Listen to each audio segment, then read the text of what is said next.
Le tiraillement qui secoue l'école sénégalaise à l'heure actuelle, des membres du cadre unitaire syndical des enseignants du moyen secondaire qui réclament la démission de leur secrétaire général. Demande liée bien entendu aux 5 mois de grève sans satisfaction. Par ailleurs, la suspension de ce mouvement de grève divise davantage, vous le disiez en titre, divise l'école sénégalaise et alimente surtout les menaces qui pèsent sur l'année blanche ou pas. Nous en parlons dans les 2 minutes avec un inspecteur de l'enseignement à la retraite, l'écrivain Mody Niang. Mais d'ici là, voici le point avec Fatima Ba et Adama Gueye. L'école sénégalaise n'est pas encore sortie de l'auberge. Au moment où les professeurs annoncent le retour dans les salles de classe, ces jeunes, eux, sont plus que jamais décidés à prendre leur destin en main. Nous avons vu jusque ils ne peuvent pas revenir comme ça, brusquement, pour faire cours. Et avec des conditions qui ne nous arrangent pas. Ils disent qu'ils vont faire cours jusqu'au 31 juillet. Ils vont faire que leurs cours, pas de cours de rattrapage, ni de cours les samedis, ni rien d'autre. Et ça, c'est anormal. Notre objectif, c'est bien de sauvegarder l'année. Mais il faut qu'il y ait des accords de principe.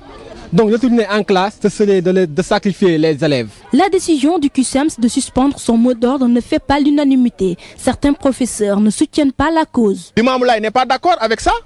Vous savez que Blaise Diagne n'est pas d'accord avec ça. Vous savez que Kennedy n'est pas d'accord avec ça. Et on nous dit qu'il y a 63% des lycées ou CM qui n'étaient même pas en mouvement. Comment ils peuvent se prononcer par rapport à cela?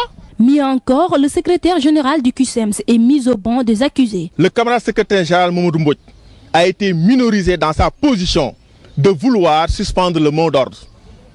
Il trouve un autre moyen en ramenant la question au niveau de la base. Mieux encore, lorsque le QCEMS rencontrait le ministre de la fonction publique et le ministre de l'éducation, ça s'est fait en catimini.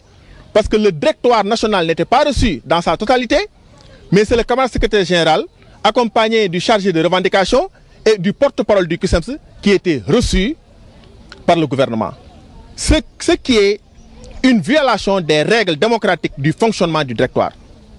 Donc nous demandons à ce que le secrétaire général qui a échoué dans sa mission de rendre les tabliers et de démissionner. Les élèves, eux, ne veulent pas être l'agneau du sacrifice dans cette histoire. Ainsi, les autorités sont interpellées. On ne veut pas qu'elle soit blanche. L'année est déjà blanche.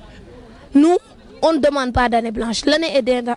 L'année, on fait que constater. C'est un constat que tous les élèves ici, même les élèves qui disent vouloir étudier, plus que nous, savent bien que l'année est en situation désastreuse. Nous allons continuer notre combat pour qu'il y ait un accord de principe. Mais nous, élèves, nous qui sommes conscients de la gravité de la situation, nous faisons appel au ministre de l'Éducation, monsieur Ibrahima Sall, de réagir. Ces jeunes ne comptent pas retourner en classe tant que les responsabilités ne seront pas situées entre le QCEMS et le gouvernement et leurs problèmes résolus une bonne fois pour toutes.